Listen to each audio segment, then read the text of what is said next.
விஜய் தனது கொடூர எண்ணத்தால் ஒரு ஒரு சனிக்கிழமையும் பல மாவட்டங்களில் மக்களை சந்திப்பதாக, வாரம் முழுவதும் மக்களை திரட்டி பல இடங்களில் வருவதாக கூறி, காலங்கடந்தால் கூடும் என்று கணக்கு போட்டு கொடூர திட்டத்தினால் தான் இந்த நடந்தது.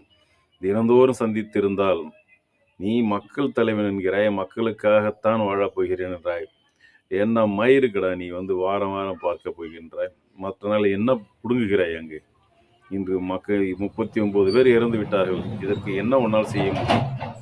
ஓடிவிட்டாய், தனி விமானத்தில் ஓடிவிட்டாய். இருந்து பார்க்க வேண்டியதானே. அடித்தால் கூட வாங்கித்தான் ஆக வேண்டும். சாதாரண ஒரு வண்டியிலே செல்வன் இடித்து விட்டால் கூட நின்று அங்கு பொதுமக்கள் கொடுக்கும் தர்மடியை வாங்கித்தான் இருக்கிறார்கள். நீ வாங்கித்தான் ஆக வேண்டும். உன்னால் தான் இறந்தார்கள்.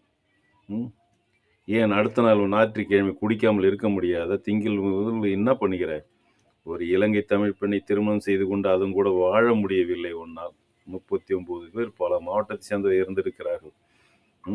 ஒரு அவர்களாம் யார்? ரசிகர்கள் தான், அரசியல்வாதி. நீ ஒரு பண்ருட்டி ராமச்சந்திரன், ஒரு துரைமுருகன், ஒரு செங்கோட்டையன் போன்ற ஒரு கூட வைத்திருந்தால் இந்த கொடூரம் நடந்திருக்காது. எந்த ஒரு அரசியல் கட்சி தலைவர் கூட்டத்தில் இது போன்று நடந்திருக்காது. வன்முறைகள் வேண்டுமா நடந்திருக்கலாம்.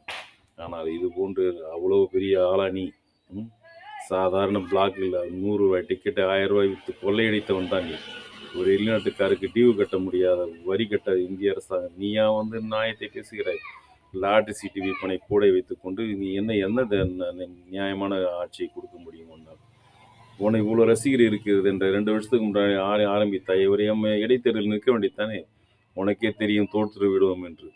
மக்கள் உன்னை பார்ப்பதற்காக நடிகர் என்ற ஒரு நடிகனை பார்க்கத்தான் வருகிறார்கள். உன்னை பார்க்கவே வரவில்லை. ஒழுங்காக வாழ கற்றுக்கொள். வந்தால் தினந்தோறும் மக்களோடு மக்களாக வந்திருந்தால் கிராமம் நானும் மாவட்ட ஆட்சித்தலைவராக இருந்த விழுப்புரம் நடைபயணம்